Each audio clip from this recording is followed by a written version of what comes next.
நாளைக்கு விநாயகர் சதுர்த்தி. அதனால் நாளை ஒருவருக்கு இந்த உதவியை நிச்சயமாக நீங்கள் செய்யணும். விநாயகர் சதுர்த்தி அன்று நடக்க இருக்கும் அற்புதங்கள் 1-2 இல்லைங்க. சாயப்பாவோட நேரடி தொடர்பில் நீங்கள் இருக்கும்போது துன்பத்தை பார்த்து பயப்படாதீங்க. அந்த துன்பங்கள் எல்லாம் எப்படி இன்பமாக மாறப்போகுதுன்றத தெரிஞ்சிக்க வேண்டாமா? 100% முதல்ல உங்கள் பலத்தை கொண்டு தான் நீங்கள் போராடவே செய்யணும். அப்போ தான் கடவுள் துணை நிற்பார். கடவுள் துணை நிற்பார், நான் எதுவும் செய்ய மாட்டேன் அப்படின்னு சொல்லி உக்காந்திங்கன்னா வாழ்க்கை ஃபுல்லாக அதே இடத்துல உட்காந்துருப்பீங்க. துன்பங்கள் குறையாது, அல்ல வந்துக்கிட்டே இருக்கும். இது துன்பங்கள். உங்களை கொண்டாடுவதற்குன்னு ஒரு கூட்டமே தயாராக இருக்குது. ஆனால் உங்கள் மனம் மட்டும் ஏன் கடந்த காலத்தில் இருக்கக்கூடிய துன்பத்தை மட்டுமே நினச்சிக்கிட்டு இருக்குதுன்னு தெரியல. இப்பயும் நான் சொல்கிறேனே, உங்கள் தலை எடுத்து இங்கே கடவுள் மாற்றிக்கிட்டு இருக்காரு. நீங்கள் மாறாத வரைக்கும் உங்கள் தலையெடுத்து உங்களுக்கு எந்த இடத்துலையும் ஒரு பலத்தை கொடுக்காமலே போயிடும். எல்லா விஷயமும் உங்கள் கையில் தான் இருக்குது. இனி வரக்கூடிய நாட்கள் விசேஷ நாட்கள். கடவுள் உங்களுடன் இருந்து அதை கொண்டாடணும்னு நினைக்கிறாரு. அப்போ மனசில் உற்சாகத்தை வச்சுக்கிட்டிங்கன்னா கடவுளுடைய நடமாட்டத்தையும் அவருடைய நடனத்தையும் நீங்கள் நிச்சயமாக அறிவீர்கள். இது வெற்றி நிச்சயம். சாயின் சத்தியம்.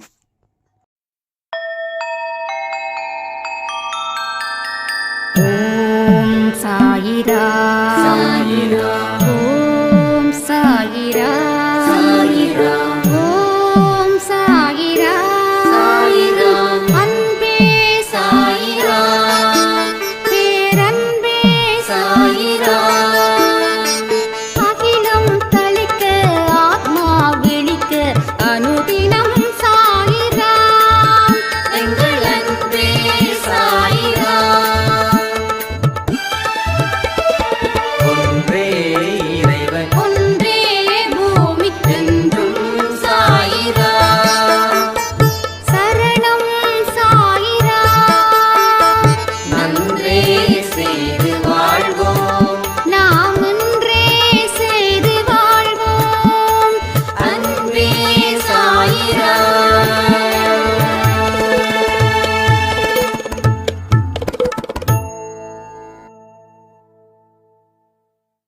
சாய்ரா. என் உயிரின் உயிரானவர்களே, அனைவருக்கும் அட்வான்ஸ் ஹாப்பி விநாயகர் சதுர்த்தி. ஒவ்வொரு திருவிழா, ஒவ்வொரு ஃபெஸ்டிவல்ஸை பார்க்கும்போது மனசில் அவ்வளவு ஒரு சந்தோஷம், அவ்வளவு ஒரு நம்பிக்கை.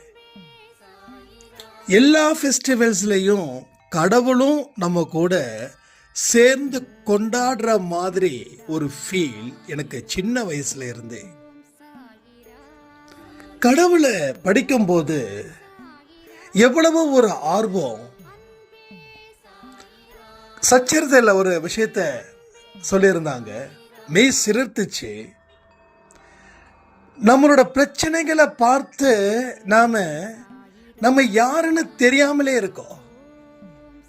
நம்மளோட ஒவ்வொரு ப்ராப்ளமும் நம்மளை முட்டாளாக்கிக்கிட்டு இருக்குது. ஆனால் இதுக்கு பின்னாடி இருக்கக்கூடிய அந்த உண்மை என்ன அப்படின்னு பார்த்தா பல விஷயங்கள் அது நமக்கு சச்சரித்தில இருந்து எடுத்து கொடுக்குது. முனிவர்களுடைய கதைகளை, ஞானிகளோட கதைகளை யாரெல்லாம் விரும்பி கேட்குறாங்கன்னா கடவுள் தொடர்பு இருக்கிறவர்களே அதை கேட்க முடியுமா? கடவுள் விருப்பப்பட்டாதான் அந்த ஒரு விஷயமும் நடக்குமா? கடவுள் விருப்பப்பட்டாதான் முனிவர்களுடைய தொடர்பு நமக்கு கிடைக்கும், ஞானிகளோட தொடர்பு நமக்கு கிடைக்கும், யோகிகளோட தொடர்பு நமக்கு கிடைக்கும். அப்ப தொடர்ந்து அவங்களுடைய சுயசரிதத்தை நாம கேட்கும்போது, படிக்கும்போதோ, பார்க்கும்போதோ அவர்களும் சேர்ந்து நம்முடன் வாழ்ந்து கொண்டு இருக்கிறார் அப்படின்ற ஒரு ஃபீல். நிச்சயமா சொல்றேன், இது எல்லாருக்குமே இந்த வாய்ப்பு வழங்க முடியாது. யாருக்குமே கிடைக்காது. நேற்று கூட ஒரு சாய்ராம் சொல்லியிருந்தாங்க, ஃபீல் பண்ணி தான் சொல்லியிருந்தாங்க. இந்த 48 நாட்கள்ல நம்ம நேற்று ஒரு பதிவு கொடுத்திருந்தோம். அதை தொடர்ந்து 48 நாட்களும் கேட்க சொல்லியிருந்தோம். ஏன்னா ஒரு மருந்து டாக்டர் கொடுக்குறாங்கன்னா அந்த மருந்தை எத்தனை நாள் கொடுக்கணும் அப்படின்னு டாக்டர் சொல்லுவாங்க. அத்தனை நாள் அந்த மருந்து சாப்பிட்டாதான் அது குணமாகும். அப்போ அந்த சாய்ராமுடைய மகன் மகள் 2 பேரும் இதை பத்தி பேசினாவே இல்லை இதை பத்தி கேட்டாவே கோவப்படுறாங்க அப்படின்னு. ஏன்னா அவங்க அதுல பாதிக்கப்பட்டதன் கோபம். யாரையுமே ஒருத்தவங்க கோவப்படுறாங்கன்னா நாம அவங்க மேல கோவப்படக்கூடாது. ஏன்னா அவங்க அந்த சூழ்நிலையில இருந்து பேசுறாங்க. ஆனா அவங்க சரியாயிடுச்சுன்னா கொண்டாடுவாங்க. கஷ்டமா இருக்கும்போது என்னடா இதுன்னு வெறுப்பு வரும். ஆனா அந்த சூழ்நிலை மாறிடுச்சு அப்படின்னா கொண்டாட்டம் ஜாஸ்தி ஆகும். அப்போ நீங்க இந்த அளவுக்கு ஸ்ட்ராங்கா இருக்கீங்க, உங்க குழந்தைங்க ஸ்ட்ராங்கா இல்லைன்னா ஃபீல் பண்ண வேண்டாம். உங்களுடைய ஸ்ட்ராங்கு அவங்களுக்கு ஸ்ட்ராங்கா இருக்கும். நிறைய விஷயங்கள் இங்க மாற்றத்தை ஏற்படுத்தி இருக்குது. 100க்கு 100. கணவர் இத்தனை விஷயம் இருக்கு, நீ ஏன் வெட்டித்தனமா அன்பே சாய் ஆடியோவை கேட்டுக்கிட்டு இருக்கன்னு சொல்லி என்ன திட்டுவாரு, என்ன ரொம்ப கேவலமா பேசுவாரு. ஆனா இப்போ என் கணவரே என் கூட ஒன்னா சேர்ந்து பார்க்கலாம், நம்ம பையனும் பார்த்தானா இன்னும் நல்லா இருக்கும்ல, ஆனா பையனுக்கு ஏன் அது பிடிக்கலன்னு சொல்லி அவர் உங்க சேனலை பார்க்கறதுக்கு ரெக்கமெண்ட் பண்றாங்க. அப்போ உங்க கணவருக்கு ரெக்கமெண்ட் பண்ணது யாருன்னா இந்த சந்தோஷ் அப்படின்ற ஒரு மனுஷனோட பேச்சு அப்படின்றது சத்தியமா இல்லை. கடவுளுடைய உந்துதல், கடவுளுடைய தூண்டுதல் அந்த கணவருக்கு அவருடைய ஆன்மாவில் போய் சேர்ந்து அதற்கு அப்புறமா இந்த ஒரு விஷயத்தை அவர் செய்கிறார். இதுதான் இங்க தெரிஞ்சுக்க வேண்டிய ஒரு மிக முக்கியமான விஷயம். ஸோ எல்லாமே நம்ம பிரச்சனைகள் அடிப்படையில் இருக்கிறதால நம்மளால ஃபோக்கஸ் பண்ண முடியல. இப்போ சொல்லுங்க, உங்களுடைய ஃபோக்கஸ் எங்க இருக்குது? பிரச்சனைகளை தாண்டி உங்களுக்கு உள்ள கொண்டு போங்க. ஒரு அற்புதமான சக்தி உங்களுக்கு உள்ள இயங்குவதை நீங்க கண்டுபிடிக்கலாம். அதை கண்டிப்பா கண்டுபிடிச்சிடலாம். கண்டுபிடிக்கிற வரைக்கும் தான் அந்த போராட்டம். கண்டுபிடிச்சதுக்கு அப்புறம் போராட்டம் முடிவுக்கு வந்துடும். முடிவுக்கு வரக்கூடிய விஷயங்கள் உங்க வாழ்க்கையில வெற்றியை தரும். ஆரோக்கியமான வாழ்க்கை கிடைச்சிடும், கடன்கள் அடைஞ்சிடும், வியாபாரம் செழிக்கும். எல்லாமே இந்த ஃபெஸ்டிவல் டேஸ்ல நடக்கும். ஆக்சுவலா இந்த விநாயகர் சதுர்த்தியிலேருந்து தான் இந்த ஃபெஸ்டிவல் ஸ்டார்ட் ஆகுது. தீபாவளி வரைக்கும் கோலாகலமாக இருக்கும். அடுத்தது கொஞ்சம் கேப்பு, பொங்கல் அப்படின்ற மாதிரி போயிடும். ஸோ இன்னும் சொல்லணும்னா பொங்கல் வரைக்குமே கொஞ்சம் ஹாப்பினஸ் இருக்கும். இது நமக்கு தேவைப்படக்கூடிய ஒரு மருந்து. புரிஞ்சுக்கோங்க, தேவைப்படக்கூடிய ஒரு மருந்து. நேற்று ஒரு சாய்ராம் சொன்னாங்க, கரெக்டாக தாங்க ஆரம்பிச்சிருக்கோம். விநாயகர் சதுர்த்தி 2 நாளைக்கு முன்னாடியே நம்ம ஸ்டார்ட் பண்ணிட்டோம் இந்த 48 நாள் பயிற்சி. தினமும் நான் கேட்க போகிறேன். ஒரு இடத்துல கூட அதை விட போகிறது இல்லை. கண்டிப்பாக எனக்கு இருக்கக்கூடிய நோய்கள் அத்தனையும் தீரப்போகுதுன்ற நம்பிக்கை அந்த பதிவை கேட்டு முடிச்சதுக்கப்புறம் என் கண்களில் இருந்து கண்ணீர் அருவி மாறிக்கொண்டது. அப்போ ஒரு பதிவை கேட்கும்போது உங்க கண்கள் கலங்குச்சுன்னா கடவுள் உங்களை தொட்டுட்டார்னு அர்த்தம். கடவுள் உங்க கூட இருந்து உங்களை காப்பாற்ற போறாருன்னு அர்த்தம். இல்ல ஒரு பெரிய நம்பிக்கை ஏற்படுத்திச்சு அப்படின்னாலும் கடவுள் தொட்டுட்டார்னு அர்த்தம். அதாவது ஏதாவது ஒரு அடையாளத்தை கொடுப்பாரு. சில பேருக்கு கண்களில் கண்ணீர் மூலமாக, எனக்கெல்லாம் அடிக்கடி கான்ஃபிடென்ட் பேஸில் போகாமல் ஒரு உணர்ச்சி வசப்பட்ட நிலையில் என் கண்ணு கலங்கும். இந்த 5 வருஷத்தில் அவர் கொடுத்த வாழ்க்கை சத்தியமாக சொல்கிறேன், நம்ம நாட்டில் இருக்கக்கூடிய பிரதமருக்கு கூட இவ்வளோ ஹாப்பியாக இருக்க மாட்டார். நம்ம நாட்டில் இருக்கக்கூடிய ஜனாதிபதி கூட இவ்வளோ ஹாப்பியாக இருக்க மாட்டார். நம்ம சிஎம் கூட இவ்வளோ ஹாப்பியாக இருக்க மாட்டாங்க. அதை விட நான் செம ஹாப்பியாக இருக்கேன். ஏன்னா அதை நினைக்கும் போது என் வாழ்க்கையில் இருக்கக்கூடிய அந்த கஷ்டத்தை, அந்த சம்பவங்களை நினைக்கும் போது, இப்படிப்பட்ட ஒரு வாழ்க்கையை கண்டிப்பாக அவர் இல்லாமல் வேற யாராலையும் கொடுத்துருக்கவே முடியாது. ஒரு மனுஷன் எனக்கு இப்படிப்பட்ட ஹெல்ப் பண்ணியிருந்தா அப்படின்னா இன்னைக்கு வரைக்கும் அவனுக்கு நான் அடிமையாக இருக்கணும். அவன் முன்னாடி நான் இப்படி பேசவே முடியாது. நான் இல்லைன்னா உன்னால் வாழ்ந்திருக்க முடியுமா அப்படின்னு கேட்பான். இப்போ அதை யாராலையும் செய்ய முடியாது. ஏன்னா எந்த உதவியையும் கடவுள் எந்த மனுஷங்க மூலமாகவும் செய்ய வைக்கவே இல்லை. அவரே இறங்கி எனக்கு உதவிகளை செய்து என்னுடைய பலத்தை பெருக்கி என்னுடைய பலகீனத்தை அவர் அழித்தார். பலத்தை பெருக்கி பலகீனத்தை அழித்தார். ரைட்டா? ஸோ லைஃபை ஒரு கொண்டாட்டமாக இருக்கணும்னு சொல்லுவாங்க.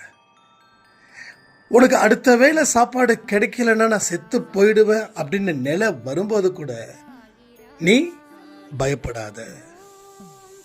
நீ கஷ்டத்தை ஏத்துக்காத.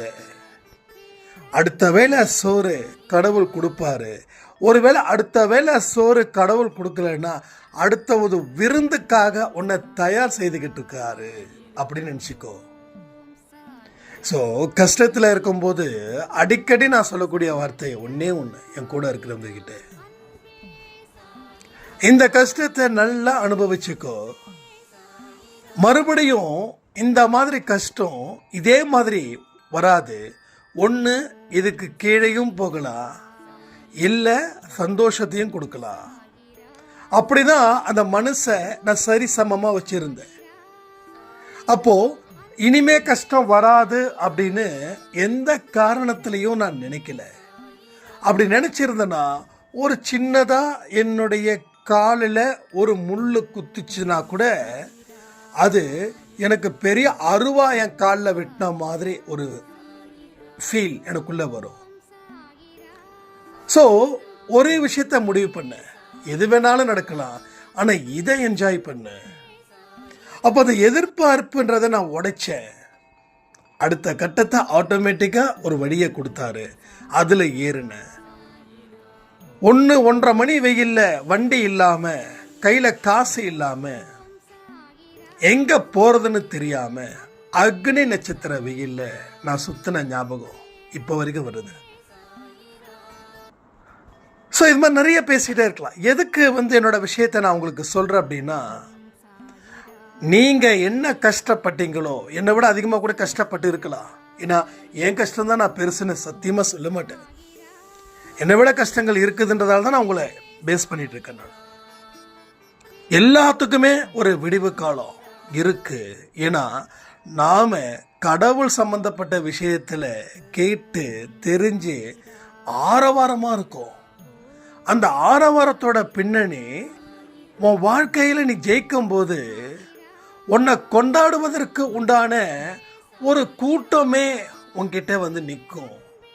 இது கடவுளோட வார்த்தை. நான் அந்த 1-1:30 மணிக்கு ரோட்டில் நடக்கும்போது நான் சொன்ன வார்த்தை ஒன்று தான், சாய்ராம் சாய்ராம் சாய்ராம். இந்த சாய்பாட மந்திரம் இருக்குல்ல, அந்த வார்த்தை தொடர்ந்து வருது. பைக்கில் போகும்போது கூட, அதாவது ஆட்டோமேட்டிக்காக வருது, நேச்சுரலாக வரும்ல. நேச்சுரலாக சில பேர் பிரச்சனை தீரணும் அப்படின்றதுக்காக மந்திரத்தை சொல்லுவாங்க. நம்ம அப்படி சொல்லலை, ஆட்டோமேட்டிக்காக வருது. வரதை நான் அக்செப்ட் பண்ணிக்கிறேன். தொடர்ந்து நான் அதை பாடிக்கிட்டே இருக்கேன். மனசில் பாடிக்கிட்டே இருக்கேன். யாரும் இல்லைன்னா கொஞ்சம் சவுண்டாகவே பாடுறேன். அதுதான் எனக்கு கொடுத்த ஒரு டானிக். அப்போ என்னோட வாழ்க்கையில் உனக்கு ஒரு கஷ்டத்தை கடவுள் கொடுக்குறாரு அப்படின்னா இனி உன் வாழ்க்கைக்கு அவர் தான் பொறுப்பு. கஷ்டத்திலே உன்னை முடிக்க போறாரா, சந்தோஷமா போயிடு. இல்லை இந்த கஷ்டத்தை கொடுத்து சந்தோஷத்தை கொடுக்குறாரா, சந்தோஷமா போயிடு. இங்க விழுந்தாலும் சந்தோஷம், அதாவது என்ன சொல்லணும்னா சாக்கடையில் விழுந்தாலும் சந்தோஷம், ஒரு புனித நதியில் விழுந்தாலும் சந்தோஷம். புனித நதியில் எப்படி விழுங்கும்போது உனக்கு சந்தோஷம் வருதோ அதே சந்தோஷத்தை இங்கேயும் நீ அப்ளை பண்ணு. அதே சந்தோஷத்தை நீங்க அப்ளை பண்ணு, அவ்வளோதான். வேற எதுவுமே இல்லை. ரைட்டா? வேற எதுவுமே இல்லை. இதுதான் நம்ம உணர்ந்து கொள்ள வேண்டிய ஒரு பாடம். கடவுளுடைய நேரடி தொடர்பில் நீங்க இருக்கிறதா நினைச்சிட்டீங்கன்னாவே அது உண்மை. அப்போ அதன் மூலமா கஷ்டங்கள் வருது, நாம் இப்போ துன்பப்பட்டுட்டு இருக்கோம். இந்த பதிவின் மூலமா ஒரே விஷயம் சொல்றேன், அவருடைய நேரடி தொடர்பில் நீங்க இருக்கிறதால எந்த துன்பங்களும் உங்களுக்கு உண்மையாகவே துன்பத்தை சேர்ப்பது இல்லை. அப்போ உனக்கு துன்பம் கிடைச்சாலும் அது கடவுள் விருப்பத்தின் படி அப்படின்னு நாம நினைக்கும் போது அந்த துன்பம் நம்மளை பெருசா தாக்கப்படலை. ஒன்னே ஒன்று புரிஞ்சுக்கோங்க, ஒரு தப்பு செஞ்சா அடுத்தவன் ஒரு அடி அடிச்சாவே நமக்கு வலிக்கும். ஆனால் நம்ம சொந்த அப்பாவோ 10 அடி அடிச்சா கூட அது ஈக்குவல் ஆகிடும். அடுத்தவன் ஒரு அடி அடிக்கிறதுக்கு நம்ம இவ்வளவு தூரம் பண்ணுறோம் அப்படின்னா, ஆனால் நம்ம சொந்த அப்பா 10 அடி அடித்தா நமக்கு அவ்வளவு தூரம் வலிக்காது, அவ்வளோ தூரம் பெயின்ஃபுல்லாக இருக்காது. ஏன்னா அடித்தது ஏன் அப்பா, ஊரில் இருக்கிறவன் அடிக்கல, அடித்தது என்னோட அப்பா. அப்போ 10 அடி கூட ஒரு அடிக்கு இதாகலை. ஏன்னா ஒரு அடி அடிச்சதுக்கு அவ்வளோ தூரம் கத்துறோன்னா, ஆமாம் வெக்கப்பட்ட தலை கொடு, அந்த அவமானமும் சேர்ந்து வந்து நிற்கும். யாரோ ஒருத்தவன் ஒரு அடி அடிக்கும் போது, நம்ம அப்பா அடிக்கும் போது வலி மட்டும் இருக்கும், அவமானம் இருக்காது.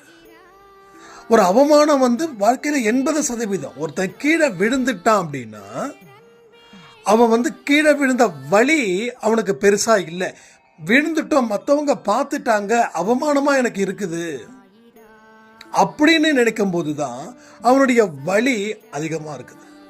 இது உங்களுக்கே புரியும். உங்க குடும்பத்தில் ஒன்றும் இல்லை, இந்த குழந்தை பிறக்காம சில பேர் ரொம்ப கஷ்டப்படுறாங்கல்ல, அவங்களுக்கெல்லாம் தனக்கு குழந்தை பிறக்காது அப்படின்ற ஒரு விஷயத்த அவங்க கன்ஃபார்ம் பண்ணி சரி இப்படிதான் நம்ம வாழ்க்கை அப்படின்னு நினைச்சு வாழும்போது ரோட்ல போறவங்க வரவங்க காது பட பேசுவாங்க.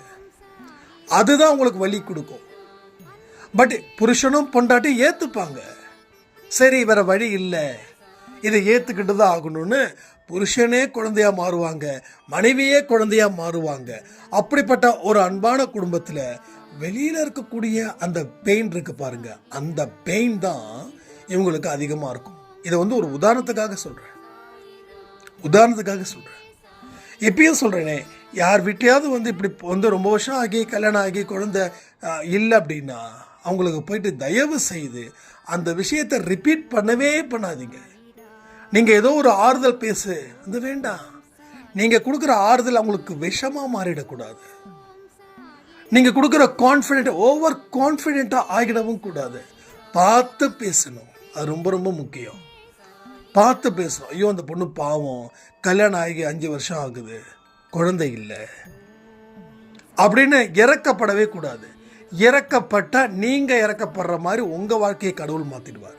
யாருக்கிட்டையும் பாவமோ பரிதாபமோ படாதீங்க, இரக்கம் கொள்ளுங்கள், கருணை கொள்ளுங்கள். ஆனால் பாவத்தையும் பரிதாபத்தையும் யார் மேலேயும் கொண்டு வராதீங்க. ஒரு ஹேண்டிகேப் ஒருத்தவங்க போனாங்கன்னா ஐயோ பாவம், என்ன பாவம், உங்களை விட அவங்க ஒன்றும் பெரிய பாவம் கிடையாது, நீங்கள் நினைக்கிறதே பெரிய பாவம். அவங்களுக்கு எந்த பிரச்சனையும் இல்லை, சந்தோஷமாக தான் இருக்காங்க. நீங்களாம் வந்து இப்படி ஆயிடுச்சேன்னு சொல்லி ஏன் வித்தியாசமாக பார்க்குறீங்க, ஏன் பரிதாபப்படுறீங்க? வேண்டாம், அவசியமே இல்லை. உதவிகள் செய்யுங்க, தப்பே இல்லை. ஆனால் பரிதாபப்பட்டு உதவிகள் செய்யக்கூடாது. நம்ம மனசில் இருந்து என்ன வெளிப்படுதோ அதான். ஓகேவா? உதவிகள் செய்கிறது தப்பே கிடையாது, அவங்களுக்காக பிரார்த்தனை பண்ணுறது தப்பே கிடையாது. ஆனால் உங்களுக்கு அவங்கள பார்க்கும்போது ஒரு கஷ்டம் வருதுன்னா கூட அந்த கஷ்டத்தை தயவு செய்து வெளியில் காட்டாதீங்க. அதே போல் இன்னொருத்தவங்க கிட்டே உங்களை பற்றி இப்படி கஷ்டமாக இருக்குன்னு சொல்லி ஃபீலும் பண்ணாதீங்க. கடவுளே அடுத்த ஜென்மத்தில் இவங்களுக்கு எல்லா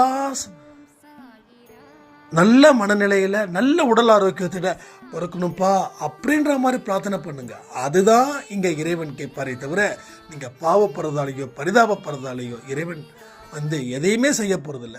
அது உங்களுக்கு பிரச்சனையாக இருக்கும், அதை புரிஞ்சுக்கணும். உங்களுக்கு பிரச்சனையாக இருக்கணும். ஸோ இது எல்லாமே கடவுளோட வழியில் நம்ம இருக்கும்போது இது எல்லாமே இப்படி தான் நடக்கும் அப்படின்ற ஒரு மனநிலை வந்துடுச்சுன்னா எவ்வளவு பெரிய சவுக்கடியாக இருந்தாலும் சரி, அது ஒரு பூவால் அடிக்கப்பட்டது போல தான் ஒன்று உணர்வு நிலை வரும்.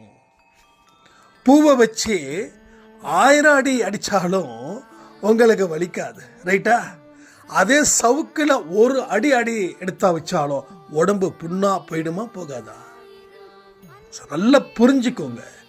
புரிஞ்சிக்க வேண்டியதை சரியாக ஃப்ரீயாக நல்ல ப்ராட் மைண்டாக நீங்கள் புரிஞ்சுக்க தான் உங்களுக்கு பல விஷயங்கள் உங்களுக்கு புரியும். இல்லைன்னா எதுவுமே புரியாமல் போயிடும். ஸோ புரிஞ்சிக்க வேண்டிய விஷயத்த நீங்கள் தெளிவாக புரிஞ்சுக்கணும். அதை புரிஞ்சிக்கல அப்படின்னா உங்கள் வாழ்க்கையில் அத்தனையும் நீங்கள் ஏமாந்துருவீங்க. இல்லைன்னா ஒரு சாதாரண செயலை செய்வதில் கூட வெற்றி பெற முடியாது. அதற்கு மாறாக தோல்வியே உங்களுக்கு கிடைக்கும். இது தோல்வி தான் உங்களுக்கு கிடைக்கும். ஸோ தோல்வியை மூலத்தனமாக ஆக்கணும்னு முயற்சி பண்ணுறீங்களா என்ன? போதும். இனி வெற்றி ஒன்றே மூலதனமாக மாற்றணும் அப்படின்னா அவருடைய வழியில் நட, ஏற்பட்ட துன்பத்தை சந்திச்சுக்கோ, சவால்களை எதிர்கொள்ளு. இப்படி ஆயிடுச்சேன்னு நினச்சி பயப்படாத. இப்படி ஒரு வாய்ப்பை கடவுள் எனக்கு கொடுத்துருக்கிறாரே, என்னோட பலத்தை கொண்டு அவரோட துணையோட, மறுபடியும் சொல்கிறேன், அவருடைய துணையோட என் பலத்தைன்னு சொல்லலை, என் பலத்தை முதல்ல வந்து பாயிண்ட்டை நல்லா கேஷ் பண்ணணும். அன்பேசாய் குடும்பத்தில் இருக்கிறவங்க முதல்ல என்ன சொல்லணும்? உங்கள் பலம், அடுத்தது கடவுள் துணை. இதுதான் லாஜிக்காக இருக்கணும். இப்பயும் நான் சொல்கிறேன், என் பலத்தை அடிப்படையாக வைத்து கடவுளின் துணை கொண்டு, இதை கமெண்ட் பண்ணுங்க, என் பலத்தை கொண்டு கடவுள் துணை கொண்டு சவால்களை முறியடிப்பேன். முதல்ல நீங்கள் தான், உங்களை வச்சு தான் எல்லா விஷயமும் நடக்குது. அதற்கு பின்னாடி இருக்கிறது கடவுள். ஒன்றும் இல்லை, சாதாரண ஒரு உதாரணத்தை சொல்கிறேன். பகவத்கீதையில் யார் போரிட்டா? கிருஷ்ணரா போரிட்டாரு? யார் போரிட்டா? அர்ஜுனர் போரிட்டாரு. அப்போ கிருஷ்ணர் வந்து, அர்ஜுனா நீ அங்கே உட்காரு, நானே போரிட்டு வரேன் அப்படின்னு சொன்னாரா? சொல்லுங்க. இப்போ யார் போரிடணுமோ அவங்க தான் போரிடணும். ஆனால் நாம் என்ன பண்ணுறோம்? என்னால் முடியாது சாயப்பா, நீ தான் பிரச்சனையில் இருந்து காப்பாற்றணும் அப்படின்னா, பகவத்கீதையில் அர்ஜுனா என்னால் வந்து என்னுடைய சொந்தக்காரர்களாக கொன்று அந்த பாவத்தை என்னால் ஏற்றுக்க முடியாது அர்ஜுனா, அதனால நீயே போரிடுன்னு சொல்லவே இல்லை. அவரே சொல்லவே இல்லை. அதுக்கு தான் அர்ஜுனர் வந்து அவ்வளவு உபதேசத்தை நம்ம கிருஷ்ணர்கிட்டேருந்து வாங்குறாரு. இப்படி அப்படி அது இதுன்னு அந்த யுத்தியை வச்சு தன்னுடைய பலம் இருந்ததால தான் அர்ஜுனர் வந்து தலைமை தாங்கினார் அந்த படைக்கு. அவர் தானே தலைமை தாங்கினார். அதுக்கப்புறம் தானே மற்றவர்கள்லாம் வந்து இருந்தாங்க. அப்போது உன்னுடைய பலத்தை நீ விட்டுட்டு, இல்லை உன் பலத்தை ஃபீல் பண்ணாமல், இல்லை உன்னுடைய பலத்தை நீ அதிகரிக்காமல், கடவுளே நீயே எனக்காக போரிடு அப்படின்னு சொன்னால் கடவுள் போரிட மாட்டார். ஏன்னா கடவுள் போர் புரிவது இல்லை. கடவுள் போர் புரிவது இல்லை. அப்போ கடவுள் போர் புரிவது இல்லைன்னா உன்னுடைய துன்பத்தை கடவுள் துடைக்க போவது இல்லை. அப்புறம் எப்படிங்க என் துன்பத்தை குறைக்கிறதுனா, உன்னுடைய பலத்தை கொண்டு, உன்னுடைய அறிவை கொண்டு, அதாவது உடல் பலத்தை, மனபலத்தை, அறிவு பலத்தை இதெல்லாம் கொண்டு நீ போரிடு. எப்படி போராடணும் அப்படின்ற வித்தைகளை அவர் சொல்லுவார். ஆகதான் எனது பலத்தின் அடிப்படையாக வைத்து கடவுளின் துணை கொண்டு சவால்களை முறியடிப்பேன்னு எந்த ஒரு சாய்ப்பாவோட குழந்தைங்க நினைக்கிறாங்களோ அவர்களே மாபெரும் வெற்றியாளர்களாக மாறுவார்கள். அப்போ அவரோட வழியில் நடக்கும்போது தீமைகள் வருமா? எஸ், வரும். அவரோட வழியில் நடக்காதப்போ தீமைகள் வராதா? அப்பையும் வரும். ஆனால் இவரோட வழியில் நடக்கும்போது தீமைகள் வந்துச்சுன்னா அது உனக்கு சாதகமாக மாறும்.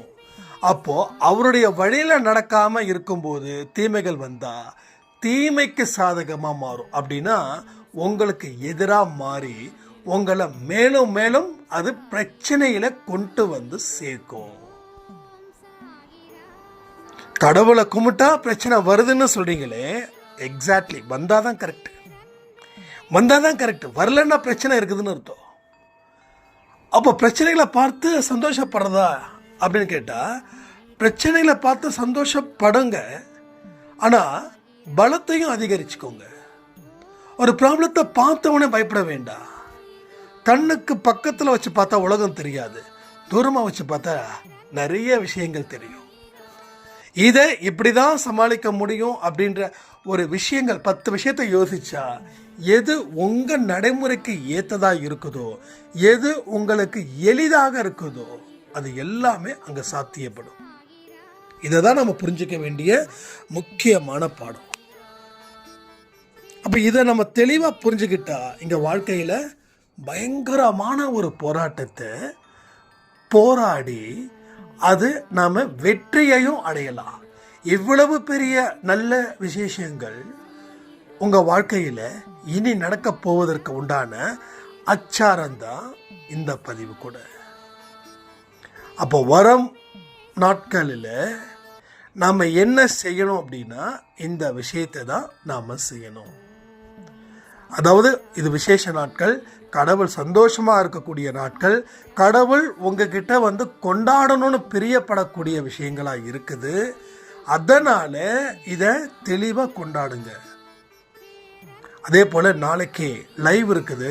எத்தனை மணிக்கு அப்படின்றத இன்னைக்கு ஈவினிங் கொடுக்குற பதிவில் நான் நிச்சயமாக சொல்கிறேன். விநாயகர் சதுர்த்தி லைவ் வந்து இருக்குது. அதே போல் நாளைக்கு அன்னதானம் கொடுக்கறதுக்கு முயற்சிகள் செய்யுங்க. யாருக்காவது சாப்பாடு வாங்கி கொடுங்க. ஏன்னா கடவுளுக்கு நீங்கள் என்னதான் வந்து கொழுக்கட்டை வச்சு படைச்சாலும் ரோட்டில் போகிறவங்களுக்கு ஒரு 4 கொழுக்கட்டை சாப்பிட்டா அதுதான் அந்த கடவுள் ஏற்றுக்கிறாரு.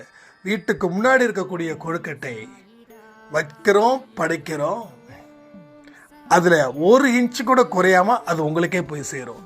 ஆனால் வெளியில் இருக்கக்கூடிய மக்கள், ஏழை மக்கள் விநாயகர் சதுர்த்தியை கொண்டாடணும்னு ஆவலாக எதிர்பார்க்குறாங்க இல்லையா, அவங்களுக்கு கொண்டாட முடியாமல் இருக்குல்ல இல்லையா, அவங்களுக்கு உங்களால் ஒரு உதவிகளை செய்யுங்க. எத்தனையோ ஏழைகள் கண்டிப்பாக இருப்பாங்க.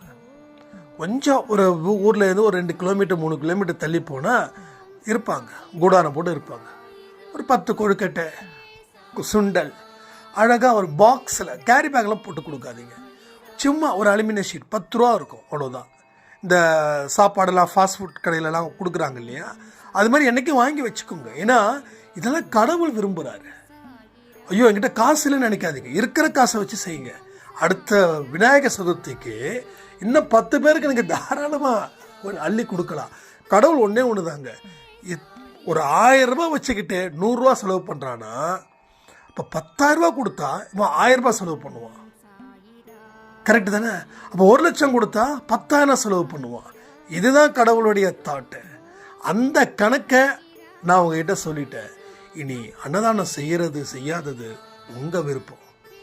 அண்ணா உங்கள் வீட்டில் செஞ்சால் நீங்கள் செய்யுங்க, ரைட்டா? செஞ்சால் நீங்கள் செய்யுங்க, இல்லாட்டி தப்பே கிடையாது. இல்லைன்னா வந்து ஜஸ்ட்டு வந்து ஒரு பொட்டுக்கல்ல வெல்லம் விநாயகர் சிலை முன்னாடி அழகாக சிறப்பாக கொண்டாடுங்க. அதே மாதிரி காமன் டிபியும் நான் உங்களுக்கு இன்றைக்கி அனௌன்ஸ் பண்ணிடுறேன். அண்டு ஒவ்வொரு நாளும் இனிமேல் ரெகுலராக ஆடியோஸ் வரதுக்கு ட்ரை பண்ணுறேன். அந்த வெற்றி நிச்சயன் சாயின் சத்தியமும் அது கொஞ்சம் ரியாக்டிவேட் பண்ணணும் அப்படின்னு சொல்லி நிறைய சாயிராம் கேட்குறாங்க. ஸோ மெயின் திங் வந்து என்னென்னா இந்த டைமிங் இஷ்யூஸ் தான் எனக்கு வந்து ரொம்ப இதாகவே இருக்குது. அதனால் நான் என்னால் முடிஞ்ச அளவுக்கு நான் சரி பண்ணிக்கிறேன். அதை வந்து நிச்சயமாக ஏதாவது ஒரு சேனலில் அன்பே சாயில் போட வேண்டாம், ஏதோ ஒரு சேனலில் வந்து நான் ட்ரை பண்ணுறேன். ஸோ இன்றைக்குள்ளே நான் எல்லாத்தையும் நான் ஒர்க் பண்ணுறேன், எந்தெந்த சேனலில் எத்தனை மணிக்கு அப்படின்றத. ஸோ அதை நான் ரெகுலரைஸ் பண்ணுறதுக்கு நான் நிச்சயமாக முயற்சிகள் பண்ணுவேன். அந்த ஷெட்யூல் பிரகாரம் நம்ம ஆடியோ வந்து பப்ளிஷ் ஆகுன்னு சொல்லி எல்லோரும் எப்பயுமே சந்தோஷமாக இருங்க. அதுதான் கடவுளுடைய உண்மையான சந்தோஷம். வாழ்க்கையில் அன்பே சாயில் சொல்லக்கூடிய விஷயத்தை செய்கிற அத்தனை பேருடைய வாழ்க்கையும் மாறப்போகுதுன்னு சொல்லி இந்த பதிவை நான் முடிக்கிறேன். ஜெய் சாயிரா.